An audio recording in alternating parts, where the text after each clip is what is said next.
En este último segmento de nuestra reunión me refiero a abordar la continuación de nuestra conversación respecto a esta serie que inició hace exactamente 5 semanas. Esta es la 5ª semana, por lo que si estás llegando hoy por primera vez en el mejor lenguaje de series de Netflix posible, Previously on Who Needs God. ¿Quién necesita a Dios? Hemos hablado de qué. Bueno, hemos hablado de un chorro de cosas que seguramente nos han sacudido a algunos de nosotros, sacudido algunas estructuras de pensamiento, especialmente si tú te consideras una persona, un seguidor de Jesús y especialmente si has tenido secretamente o has observado gente distanciarse y poner en duda y cuestionar la existencia de Dios, el rol de Dios en la vida del ser humano y en la tuya en particular. Hemos hablado de mucho alrededor de eso. Como es la 5ª de 6 sesiones, solamente nos resta una, es la que va a dar fin a la serie el próximo domingo 7. Yo voy a animarte, si te perdiste por alguna razón cualquiera de esas sesiones, cualquiera de esos mensajes de los domingos anteriores, que visites nuestra página web, eso es www.vidainslt/mensajes.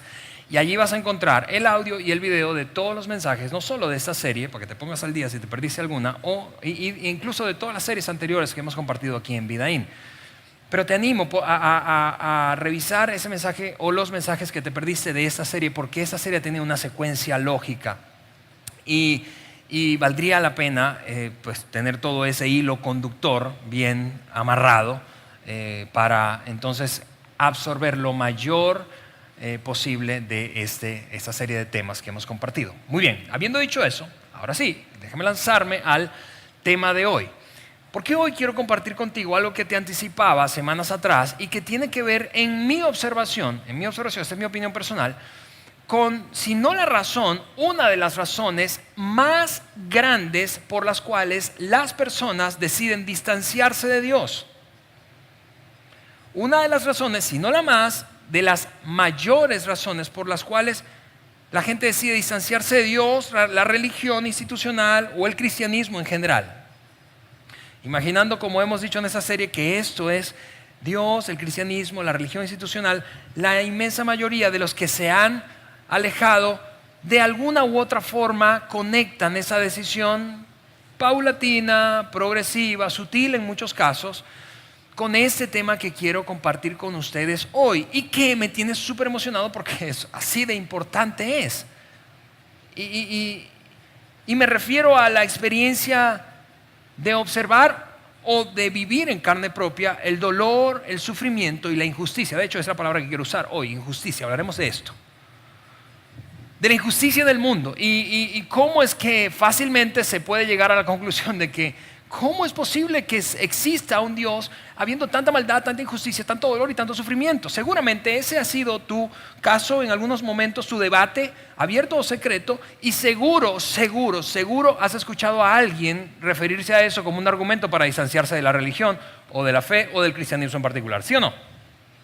Es un tema súper común, es una conversación casi cotidiana.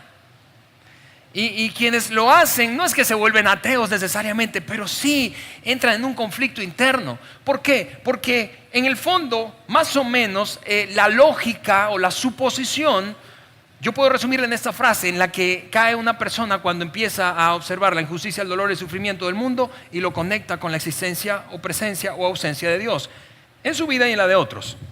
Ellas piensan, dicen, si Él fuera bueno, si Dios fuera bueno, ¿querría qué? Querría detener tanta injusticia, querría hacer algo en función de tanto dolor y sufrimiento. Por otra parte, si Él pudiera, entonces Él lo haría. Así que o no quiere o no puede. Esa es la conclusión. Quizás no se verbaliza de esa forma todo el tiempo, pero esa es la conclusión como secreta. Ahora, detrás de esa suposición, déjame desmenuzarlo porque es de esto de lo que vamos a hablar hoy durante todo el mensaje. Detrás de esa suposición hay al menos tres conclusiones en el pensamiento de quienes han caído en ese juego. Y digo juego no en sentido despectivo, sino en esa dinámica de pensamiento, ¿sí? Detrás de esa suposición hay por lo menos estas 3. Número 1, Dios sí es bueno, pero no es todopoderoso. Es decir, Él quiere, pero no puede. Porque si pudiera lo haría. porque queriendo no lo hace. Entonces sí es bueno, pero no es todopoderoso. Por otra parte, otra posible consecuencia o deducción de ese pensamiento o suposición es: Dios sí es todopoderoso, pero no es bueno, porque puede, pero no quiere. Puede intervenir porque es todopoderoso, pero no quiere. Por lo tanto, no es bueno, o no es tan bueno como el cristianismo me lo ha vendido. O de plano, una tercera conclusión, incluso más radical: simplemente no existe Dios, porque sigo observando que el sufrimiento, el dolor, la maldad y la injusticia avanzan en el mundo. Y de este silogismo lógico, de este pensamiento, de esta suposición, quiero que hablemos hoy. Pero antes de saltar a esa suposición, déjame hacer un paréntesis rápidamente y hablarle a aquellos que en uno u otro momento, quizá hasta entendiblemente, justificadamente, han llegado a conclusiones como estas en base al sufrimiento ajeno, al dolor ajeno o a la injusticia que observan en el mundo en general. No la propia, sino lo que observan en el mundo. Es decir, piensan: ¿por qué Dios tuvo que permitir que esa familia sufriera lo que sufrió? Que esa persona viviera lo que vivió, que ese niño viviera lo que vivió, que esa ciudad, que ese pueblo, que esa nación entera esté viviendo lo que vive. ¿Por qué? ¿Por qué? ¿Cómo puede Dios permitir eso? Entonces, déjame voy a decirlo de esta forma. Hay un par, 2 o 3 frases en este mensaje que creo que no van a sonar bien, te anticipo, pero no encontré una mejor forma de expresarlo. Así que me disculpo de antemano si de alguna forma te genera algo de incomodidad.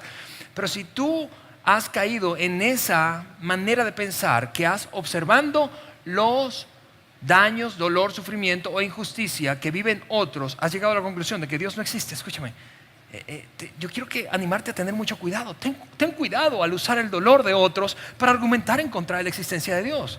Ten cuidado, ¿por qué? Porque eso es insultante. Ten cuidado, ¿por qué? Porque eso, es decir, todo el dolor y todo el que experimenta dolor es una evidencia de que Dios no existe, porque si existiera, entonces hiciera algo. O no es bueno, o no es todopoderoso, o de plano no existe, como veíamos hace un momento. Ahora, ¿por qué te digo que tengas cuidado? Ese es un argumento ateo, común, súper común. Pero ¿por qué te digo que tengas cuidado? Porque básicamente estás diciéndole a todos los que sufren, experimentan dolor o viven en un ambiente de injusticia, que ellos son la prueba de que Dios no existe. Cuando ellos quizá te podrían responder, como en efecto lo he observado un montón de veces, que es debido al sufrimiento, a su dolor y a la injusticia que han experimentado, que su fe se ha incrementado y se han conectado con Dios. Así que básicamente, ¿por qué te digo que tengas cuidado? Porque es insultante, porque eso es decirle a esas personas: son unos idiotas. Porque por tu dolor tú te conectas con Dios, pero yo concluyo: no, es debido a tu dolor que yo puedo comprobar que Dios no existe. Dicho de otra manera, tendríamos que preguntar a cada persona en el planeta: a ver, cuéntame un poco cómo estuvo esa experiencia dolorosa. Es insultante. Mira, vuelvo a decirte, sé que puede sonar duro, pero es insultante cómo los ateos contemporáneos utilizan el dolor, la injusticia, el sufrimiento como un argumento contra la existencia divina. Cuando, te repito, esa gente no es idiota. Yo he ido a lugares, y seguramente tú también, y has conocido grupos y personas que han sufrido extraordinariamente, pero debido a ese sufrimiento, contrario a lo que piensa o argumenta un ateo, se han conectado más con su Padre Celestial. Dicho de otra manera, un sufrimiento extraordinario muchas veces lleva a una confianza extraordinaria en Dios. Eso es lo que yo he observado. Eso es lo que yo he observado. Lo he observado en mi propia vida. Si tú me dijeras a mí: a ver, Alejandro, ¿cómo la injusticia de haber crecido sin papá y nunca conocerlo y experimentar toda la dificultad que experimentaste es una prueba de que Dios no existe? Yo te diría: al contrario, fue debido a esa experiencia que me pude conectar con mi Padre Celestial. Si le dijeras a mi mamá que acá está desde el año pasado atravesando un proceso de cáncer, es absurdo, todo tu dolor, toda la injusticia de vivir esto en esta etapa de tu vida es una prueba de que Dios no existe. Ella seguro te diría, como lo hizo hace unos meses mientras se bautizaba en este lugar: es debido a eso que mi fe ha crecido. Es lo que hizo un hombre llamado, y podemos seguir con ejemplos, solo voy a mencionarte uno más, porque creo que va a ser útil para algunas personas específicamente, que hoy están aquí escuchando o viéndonos. Y me refiero a un hombre llamado Francis Collins. Francis Collins fue el líder de un proyecto conocido como el proyecto del genoma humano. Es un científico, es un biólogo, más bien es un químico súper conocido, nominado a premios Nobel, precisamente por su investigación. ¿Por qué? Porque ese proyecto, no sé si estás familiarizado con eso, pero el proyecto consistió básicamente en hacer un mapeo de toda la estructura de nuestro ADN, del ADN del ser humano, y por lo tanto a partir de allí pues, brindarle a la ciencia en general un montón de posibilidades de avance en tratamiento de enfermedades, en fin. Y él siendo un científico extraordinariamente brillante y dedicado tiempo completo a eso, es al mismo tiempo un creyente, un seguidor de Jesús, súper comprometido. Y escribió un libro llamado, te lo voy a poner aquí, ¿Cómo habla Dios? Y él habla básicamente en ese libro de la evidencia científica de la fe. Para quienes en principio tienen internamente esa lucha, y es comprensible, escúchame, tienen esa lucha de la fe versus la ciencia y no saben cómo reconciliar eso, este es un libro que te animo a leer. Recientemente comencé a leerlo, es brillante lo que hace Francis Collins, pero lo que quiero mencionarte, regresando al tema del sufrimiento, es una experiencia que él narra en el libro, cuando estando su hija en la universidad fue abusada sexualmente. Y entonces él empezó a experimentar un fuerte dolor, sufrimiento, y el dilema no de si Dios existía o no, a partir del sufrimiento que estaba viviendo su hija, él, su esposa y su familia en general, sino la gran lucha de poder avanzar para perdonar al perpetrador del abuso sexual de su hija. Así que Francis Collins, que es un científico, escúchame, te diría, respecto del sufrimiento, yo puedo decirte que el sufrimiento nada tiene que ver, la injusticia nada tiene que ver con un argumento útil para comprobar la existencia o inexistencia de Dios. No es un argumento ni en contra ni a favor. No existe, déjame decirlo de esta forma, no existe un argumento racional en contra de la existencia del Dios de Jesús, de ese que hablábamos la semana pasada, del Dios de amor, que esté basado en la injusticia del mundo. No es racional, es emocional. Y yo puedo entender eso. Es decir, si tú sufres en carne propia un trato injusto, la discriminación, el dolor o el sufrimiento, o en alguien a quien amas, o sencillamente ves a la distancia, yo entiendo que es un argumento emocional que nos lleva a levantar el puño y decir un gran ¿por qué? ¿Por qué Dios? ¿Cómo pudiste? ¿O cómo pudo Dios permitir eso? Es un argumento emocional, pero no es un argumento racional. No es un argumento racional. Déjame decirlo de esta forma. Te anticipé que hay varias frases incómodas en el mensaje. Es un argumento irracional, de hecho. El usado por muchos ateos contemporáneos para apalancarse de nuestras experiencias emocionales. ¿Sí? Porque a todos nos puede ver sufrir a otro, especialmente si le amamos. Así que concluimos, ¿por qué? Pero mira, el cristianismo nunca, lo decíamos hace 3 semanas atrás, nunca ha depositado su fundamento en la ausencia de dolor para que pueda existir Dios. Los cristianos nunca han argumentado en la existencia de Dios en base a un mundo donde las cosas malas nunca le suceden a la gente buena. Ese es el Dios del que hablábamos hace 2 o 3 semanas, que no existe un Dios guardaespaldas que impide que todo lo malo le pase a la gente buena. No, ese Dios no es el Dios de Jesús. No es el Dios del cristianismo.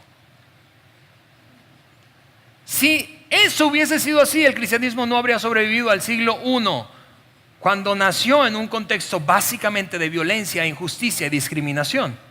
Y básicamente cada uno de los líderes de ese movimiento incipiente terminó siendo un mártir, exiliado, apresado, torturado, eventualmente asesinado por causa de su fe. Si el cristianismo se parara sobre la base, específicamente hablara de la existencia de Dios sobre la base de no sufrimiento, si no hay sufrimiento, entonces eso es bingo, Dios es real. Entonces el cristianismo no habría sobrevivido al siglo I. La injusticia, escúchame, la injusticia en el mundo puede cuestionar la justicia de Dios, pero no la existencia de Dios. Así que la pregunta es diferente. La pregunta no es, debido a tanta injusticia, ¿será que Dios existe? No. La pregunta es, debido a tanta injusticia, la pregunta a resolver es, debido a tanta injusticia, ¿será que Dios es justo? Debido a tanta injusticia, tú y yo podríamos justificadamente enojarnos, pero no concluir, soy ateo, no existe Dios por tanta injusticia. Es un argumento irracional. ¿Por qué? Porque eso habla mucho más de mi experiencia que necesariamente de la existencia de Dios. Y mi experiencia es diferente, es una cosa diferente a la existencia de Dios. La existencia de Dios es una cosa, mi experiencia personal con Dios es una cosa diferente. Eso hace tan rica la fe cristiana, el cristianismo en general, que tú puedes experimentar a Dios de una manera y quien está al lado de ti hoy o detrás de ti hoy o viéndonos por internet o escuchando este podcast, experimentarlo de otra forma. Pero eso nada tiene que ver con la existencia de Dios. Hay gente que concluye, Dios no debe existir porque no siento nada. Y entonces los bautistas, los presbiterianos, los metodistas probablemente te dirían, yo nunca he sentido nada. Y eso no afecta mi creencia en Dios. La existencia de Dios es una cosa diferente a tu experiencia personal con Dios. La existencia de Dios, desde el punto de vista de la cosmovisión cristiana, los cristianos, hablo, te repito como siempre lo digo, desde católicos hasta protestantes, aquellos que han puesto su confianza en Jesucristo, esos que son seguidores, se consideran seguidores de Jesús. Los cristianos, desde su punto de vista del mundo, su cosmovisión, argumentamos la existencia de Dios básicamente en base a esta secuencia lógica. Número 1, algo existe. Si algo existe es porque ese algo fue creado. No puede venir de la nada. Fue creado. Y si fue creado es porque hubo un creador. Y si hubo un creador, entonces ese creador está por encima de las leyes naturales o de la naturaleza. Vuelvo a decirte, es sencillo, pero al mismo tiempo profundo y clarifica un poco respecto a la convicción que tenemos los seguidores de Jesús de que Dios es real y sí existe. No existe porque lo siento, no existe porque me cuida, no existe porque responde a mis oraciones. No, Dios es real porque algo, lo que sea que exista, existe porque no salió de la nada. Alguien lo creó y ese alguien está por encima de todas las leyes de la naturaleza. Y cuando Jesús estuvo en la tierra, lo confirmó haciendo un montón de milagros sobrenaturales. Aquí operaban las leyes de la naturaleza. Lo creado opera según leyes naturales. Jesús llegó al mundo y hizo un montón de milagros, es decir, cosas sobrenaturales por encima de esto. Y como Jesús anticipó su muerte, la cumplió, y anticipó su resurrección y la cumplió haciendo algo sobrenatural, ¿sí? Que después de nuestro último aliento nadie regresa.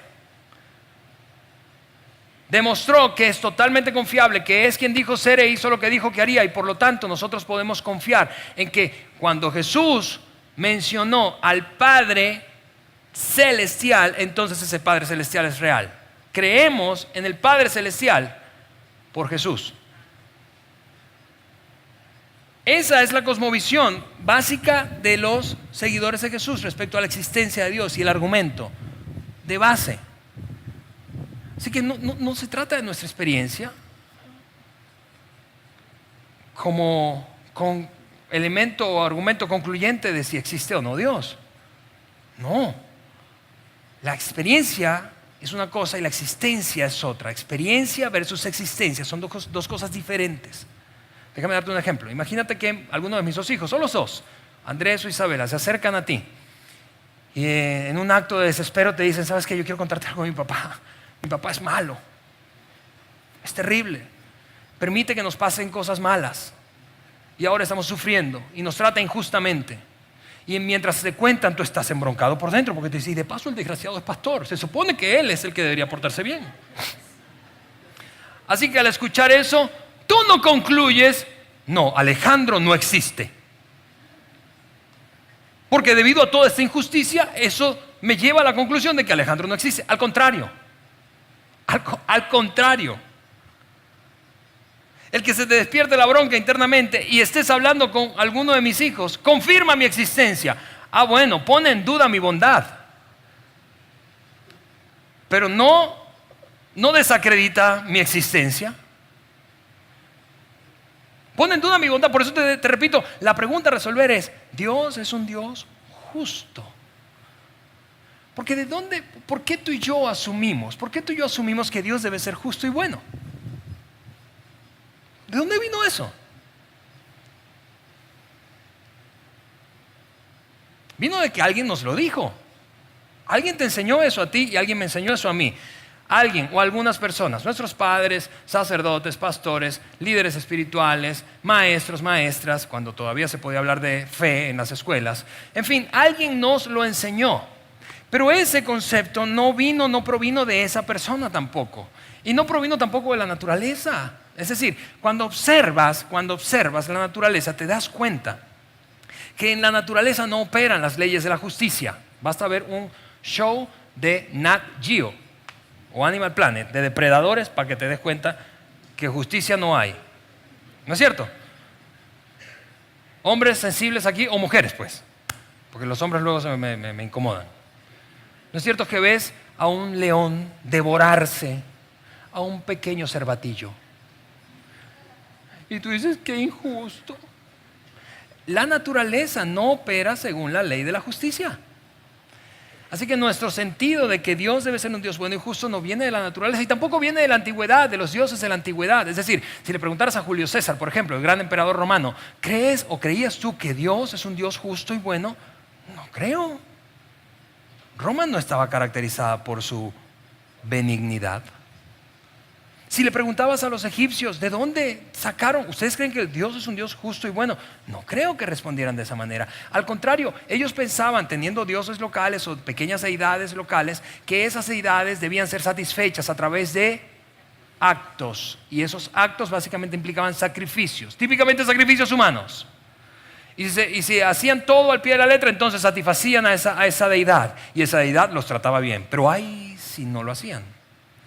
El punto es, nuestro sentido, la idea de que Dios debe ser un Dios bueno y justo, ¿de dónde vino? Te voy a decir esto, vino de Jesucristo, quien cuando estuvo en la tierra introdujo un concepto que no existía hasta entonces en la humanidad. Y hoy, a tantos años de distancia, podemos perderlo de vista. Pero antes de Cristo, el mundo no creía en la justicia y la dignidad para todos. Es Jesús quien irrumpe en la escena y empieza a otorgar dignidad a las mujeres cuando eran tratadas como cosas. Es Jesús quien da dignidad a los hijos, a los niños. ¿Sabías que antes, y de hecho en algunos países todavía sigue ocurriendo así, no se le otorgaba, no se le colocaba un nombre a un niño, a un bebé hasta que naciera? ¿Por qué crees que ocurría eso? Porque no se consideraban dignos hasta que hubiesen roto la matriz de sus madres. La dignidad fue introducida por Jesucristo en primera instancia. Por eso es aquel famosísimo pasaje, incluso si jamás has leído la Biblia, seguramente has escuchado esto. Aquel famosísimo pasaje que capturó el apóstol Juan, el discípulo más cercano a Jesús. Algunos eruditos dicen que le escuchó decir eso a Jesús y entonces lo escribió. Es irrelevante para nuestra conversación cómo fue, pero eso es lo que escribió. El versículo más famoso de la Biblia, Juan 3:16, dice: porque de tal manera amó Dios ¿a quién? ¿A los judíos? ¿Amó Dios solo a los protestantes? ¿Amó Dios solo a los católicos? ¿Amó Dios solo a los musulmanes? No, amó Dios al mundo. Él, Jesucristo, introdujo ese concepto de justicia y dignidad para todos. Todos son objetos del amor de Dios. Todos somos. De hecho, la semana pasada repasamos un pasaje hablando de ese Dios que presentó Jesucristo, el Dios de amor. Juan escribe en una de sus cartas precisamente refiriéndose a ese tema de haber sido sorprendidos por este nuevo concepto de justicia y dignidad, amor para todos, en un mundo injusto, en un mundo lleno de desigualdad, de dolor y sufrimiento como en el que irrumpió Jesús, en el tiempo que vivió. Eso es lo que escribió el apóstol Juan. Luego en una de sus cartas: amados, les dijo él a sus lectores, amémonos unos a otros. A ver, imagina que tú eres parte de un grupo de personas que vive en Jerusalén, bajo el yugo de Roma, bajo la persecución de tu propia raza, que son los judíos que se ven amenazados por la fe cristiana que sigue creciendo. Y escuchas a un anciano, casi, animándote a amar a todos los demás. A ver, así como, ¿por qué, Juan? ¿Cómo? ¿Amar a quién? ¿Amar a solamente aquí, a la pandilla que estamos aquí? ¿O estás hablando de amar a Roma? ¿O de amar a los judíos que nos persiguen? ¿Y por qué nos dices eso? ¿Porque es lo correcto? ¿Porque es es un convencionalismo social que estás tratando de introducir? ¿Es lo políticamente correcto que debemos hacer? No, porque Jesús dijo, porque el amor es de Dios y por lo tanto el que no ama no ha conocido a Dios. ¿Por qué? Dios es amor. Y yo no sé si te pasa como a mí, pero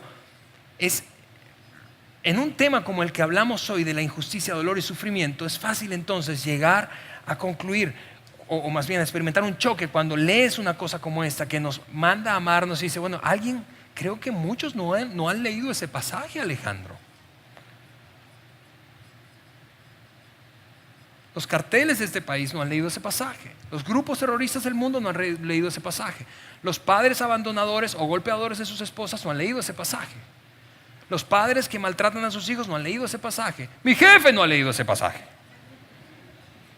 Y entra un conflicto porque está padre cuando en un mensaje hablamos de amor y sacamos esto, pero en un mensaje en donde estamos hablando de la injusticia y hemos dicho la injusticia ya no es un argumento en contra de la existencia de Dios. Más bien nos estamos preguntando ahora si Dios es un Dios bueno y justo. Y decimos, Jesús introdujo por primera vez esa idea que tú y yo tenemos, o la suposición de que si Dios existe debe ser bueno y justo. Porque antes de Jesús no había un sentido de dignidad y amor para toda la raza humana, sino para algunos, para los que tenían poder, dinero, para los que tenían acceso a influencias. Sigue siendo bastante parecido hoy, ¿no es cierto? Pero es Jesús quien introdujo en la conciencia humana por primera vez el anhelo de justicia. Tú y yo nos embroncamos cuando vemos un trato injusto, porque eso lo plantó inicialmente Cristo en la mente del ser humano. Y si tú has estado dudando y conflictuado por tanto maltrato, tanta injusticia, tanto dolor y tanto sufrimiento, y no logras conciliarlo con tu fe o con la fe en general, y te estás distanciando, por lo tanto, lo decíamos en la primera parte de esta serie, estás sin darte cuenta abrazando un sistema de creencia diferente. Eso se llama ateísmo. Ahora mira cuál es el problema de esto. Lo mencionábamos aquella vez. Stephen Hawking, que acaba de morir hace unos meses, en marzo, que fue aquel famosísimo científico que estaba paralizado, ¿lo recuerdas? Y hablaba a través de un software que tenía, pero era brillante. Él dijo esto, o lo escribió, hablando de ese conflicto entre la justicia y la existencia de Dios. Él dijo, el terror que yo tengo, el terror que acecha mi mente, es que hemos llegado a la escena. Él se refiere, hemos aparecido, porque como no cree en la creación, hemos aparecido, somos lo que somos. El terror es que hemos llegado a ser lo que somos, aparecimos debido a la evolución, debido a la selección natural. ¿Por qué le asustaba tanto la conclusión a la que había llegado y que había abrazado siendo un ateo? De que somos sencillamente la consecuencia de la evolución y de la selección natural. ¿Qué es selección natural? Fácilmente, Darwin, ¿verdad? Si recuerdas allá en secundaria estudiando biología, es el más fuerte sobrevive y se acaba. Eso es lo que creen los evolucionistas o particularmente los ateos evolucionistas. Y él dice, eso me despierta gran temor, terror, me da miedo. ¿Por qué? Puedes encontrar toda la cita en internet, está increíble. Pero él dice, ¿por qué? Bueno, por lo siguiente. Porque la selección natural asume también el rechazo natural. Es decir, todos nosotros eventualmente nos aniquilaremos según la teoría de selección natural que han abrazado los ateos. Lo que significa que hemos llegado aquí debido a nuestra agresión. Es decir, nos hemos agredido tanto que hemos sobrevivido los más fuertes. De hecho, la solución planteada por Stephen Hawking era esta. Eventualmente tendremos que encontrar la manera de salir de este planeta y a empezar a poblar otros planetas de la galaxia, porque nos vamos a aniquilar. ¿Por qué te digo eso? Porque quien ha entrado en el conflicto de que no puede existir Dios, o Dios no es un Dios bueno y justo por tanta injusticia que ocurre, sin darse cuenta está abrazando esta idea. La idea de que la cosa entonces se trata del más fuerte. Los ateos, lo decíamos aquella vez, han abrazado algunas ideas que consideran ilusiones. Ellos dicen, la justicia es una ilusión. No existe algo como justicia. Imagina eso. No existe algo como justicia. Tú tienes una opinión, yo tengo otra y ya. Pero no existe algo como justicia. De hecho, lo plantean de esa manera. La ley natural no sabe nada del amor, la justicia o dignidad. Vuelvo a decirte, vas a ver un show de Nat Geo. La ley natural, la selección natural no sabe nada del amor, de la justicia o la dignidad. Nada es digno, nada es valioso en sí mismo. Somos cosas biológicas. ¿Con qué nos quedamos sin justicia? Nos quedamos con pura biología. Ahora, esto que voy a decirte sé que no suena bien, pero ¿cómo resolver el conflicto que tenemos con lo injusto y lo justo? ¿Quieres eliminar la bronca que te causa? ¿Queremos eliminar la bronca que nos causa la injusticia que observamos a diario? Hay una solución para eso. Sacar a Dios de la escena. Porque la mejor manera de deshacernos de la injusticia del mundo es deshacernos de Dios. Mira por qué. Porque es Dios quien nos provee un estándar de justicia. Es Dios. Es Dios quien en ti y en mí ha despertado la sed y el hambre de que se haga justicia. Si Dios no existiera, porque Dios es bueno y justo, y lo vamos a ver en un momento más, pero si Dios no existiera y Dios no fuera bueno y justo, entonces no habría en ti una conciencia de justicia. Fuéramos como animales, cosas biológicas. Tu sensación de justicia, mi sensación de justicia, tu hambre y sed de justicia, tu bronca con el dolor y el sufrimiento y la discriminación y el maltrato proviene de una conciencia puesta por Dios en ti y en mí. Así que la mejor manera de deshacernos de la bronca de, oye, qué injusto es eso, deshagámonos de Dios. Y entonces vivimos como cosas biológicas.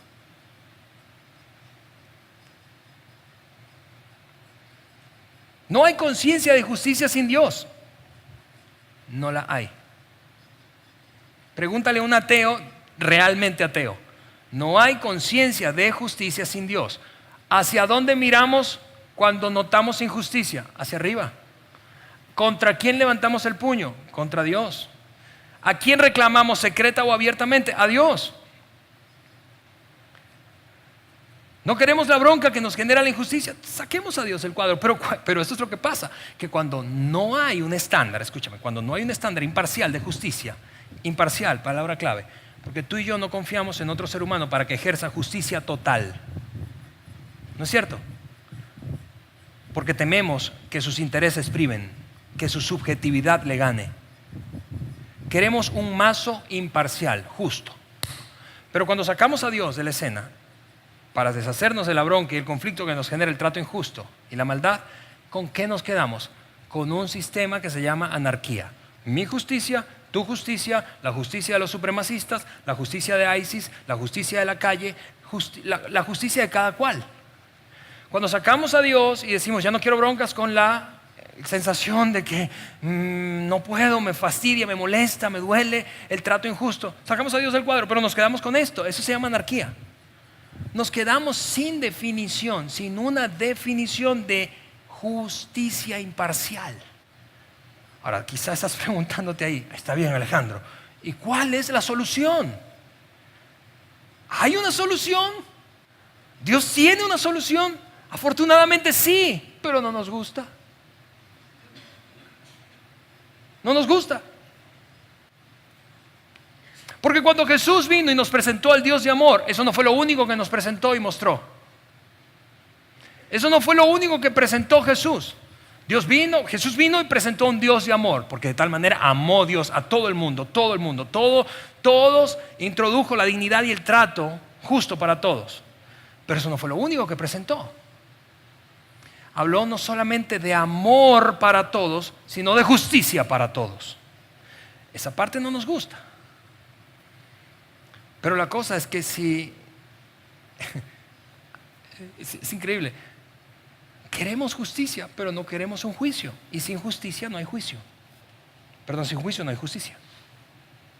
Sin juicio no hay justicia. Sin juicio no hay justicia.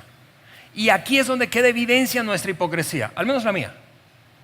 Porque yo quiero que Dios juzgue a todos los desgraciados que están haciendo mal, pero a mí que me trate con misericordia. Porque yo quiero llegar un día de alguna manera al cielo y que mágicamente luego de que Dios escuche mis argumentos y decir, mira, pero déjame explicarte antes de que sueltes el mazo, yo por qué hice eso y esto. Y él diga, es que no entendí, Alejandro, adelante. Todos queremos eso, ¿no es cierto? Es allí donde se muestra nuestra hipocresía. Porque yo quiero que Dios trate con justicia la injusticia, pero a mí no. A mí con misericordia. Escuchen, amigos, por eso el mensaje del Evangelio de Jesucristo es tan perfecto, tan extraordinario, porque mostró amor hoy y justicia en el futuro. Porque después de que Dios notó el desastre que habíamos hecho con el mundo que Él creó,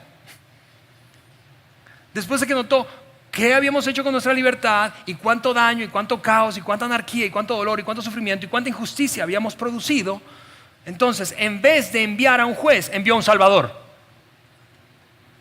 Pero un día habrá un juicio. Hay una solución, pero te repito, no nos gusta. Jesús mismo dijo, yo no he venido a juzgar al mundo, sino a salvar el mundo.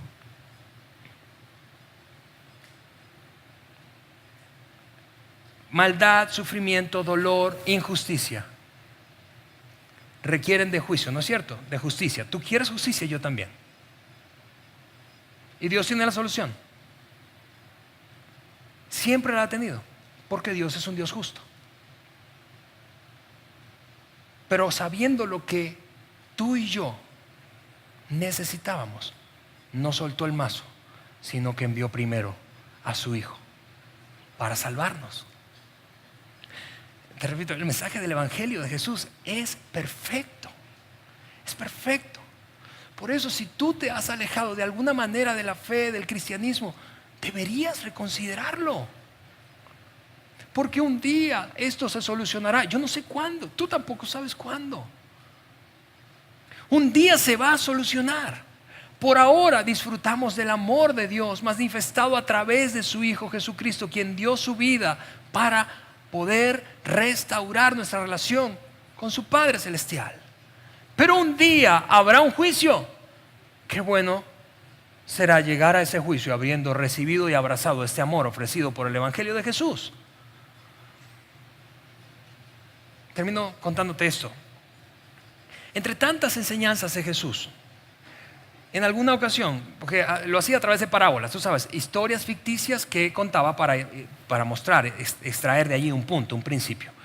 Y en alguna ocasión contó una parábola de una mujer viuda que había, según ella, sido tratada injustamente. Y entonces iba al juez todos los días, préstame atención, haz justicia para mi causa, préstame atención. Y el juez no le pelaba. Y eventualmente el juez concluyó, si no le presto atención, no me la voy a sacar de encima, así que cuéntame pues qué es lo que te pasa. Y entonces cuando ella le cuenta, a Jesús irrumpe, corta la historia y dice esto: ¿acaso, refiriéndose a la justicia o injusticia del mundo y el rol de Dios en todo esto, acaso Dios no les hará justicia a sus elegidos, que día y noche claman a Él? ¿Se tardará en responderles? ¿Acaso Dios no prestará atención a tu oración? ¿Acaso Dios no ve tu sufrimiento? ¿Acaso Dios no ha visto el trato injusto y discriminatorio que han tenido contra ti, contra tus hijos, contra tu familia, por tu raza, por tu religión, por tu nacionalidad, por el color de tu piel, por tu nivel de IQ? ¿Acaso Dios no ha visto eso? ¿Acaso Dios va a hacerse el ciego permanentemente? Jesús muestra esa historia y luego dice, ¿ustedes creen que realmente Dios no va a intervenir? Y luego da la respuesta y dice, yo les digo que sí, claro que sí va a intervenir y no va a tardar, pero, y aquí viene la pregunta para ti y para mí, pero cuando venga el Hijo del Hombre otra vez, ¿encontrará fe en la tierra?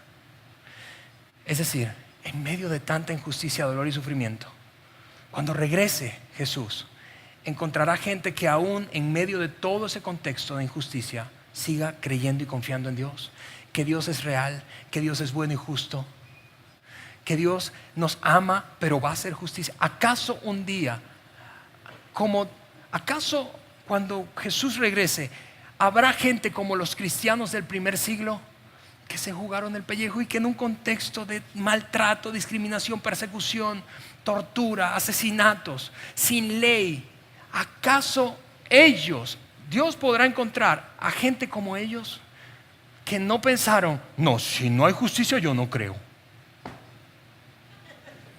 Como niños. Y perdón, yo te dije que iba a haber frases difíciles en ese mensaje, pero eso es una actitud infantil, es un arrebato infantil. No, si no hay justicia no creo. El mundo es injusto. Eso nada tiene que ver con la existencia de Dios.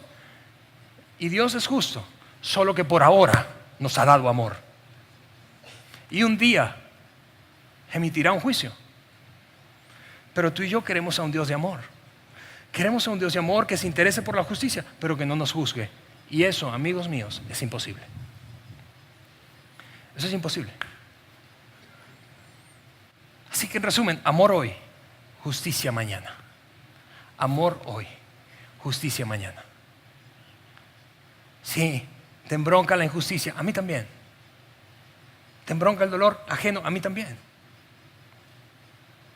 Pero eso solamente es una confirmación de que necesito a Dios. Necesito su evangelio. Porque si alguien tenía una razón para dejar de creer en la existencia de Dios, ese era Jesús, quien vino y fue asesinado por aquellos a los que vino a salvar. Él es la representación máxima del trato injusto que este mundo otorga a sus habitantes. Eso es que tú y yo nos otorgamos juntos. La injusticia, de nuevo, queridos, no es un argumento en contra de la existencia de Dios. Mira, si tú realmente estás interesado en la justicia, deberías desear que el cristianismo sea verdad. Y termino con una frase de un hombre llamado C.S. Lewis, que es un gran pensador, fue un gran pensador del siglo pasado, pero se popularizó por haber escrito lo que se llevó al cine como las Crónicas de Narnia. Hablando de esa sensación de insatisfacción que constantemente tenemos cuando se trata del tema de la justicia o injusticia del mundo. Tú y yo. Él dijo esto: si encuentro en mí mismo deseos que ninguna experiencia en este mundo puede satisfacer, la única explicación lógica que encuentro es que yo fui creado para otro mundo. Si tú anhelas justicia, si te embronca el dolor y el sufrimiento que hay en la tierra, noticia, eso no es un argumento en contra de la existencia de Dios ni de su bondad. Es un recordatorio de que todos necesitamos a Dios. Amor hoy, juicio en el futuro. Oramos juntos. Señor, te damos muchísimas gracias. Gracias, Dios. Gracias por la oportunidad de abordar un tema tan recurrente, Señor. Y gracias por darnos luz de que la injusticia, el dolor y el sufrimiento no son un argumento contra tu existencia. Son un recordatorio, Señor, de que tu plan siempre fue perfecto, de que el evangelio de Jesús resuelve todo, de que hoy disfrutamos y podemos recibir amor incondicional, y en el futuro habrá justicia, lo que tanto te hemos demandado, pero que es tan difícil concebir cuando se trata de nosotros mismos. Gracias, Dios. Gracias porque tú eres extraordinario y tu plan, vuelvo a decir, Señor, es perfecto. Te amamos en el nombre de Jesús. Amén.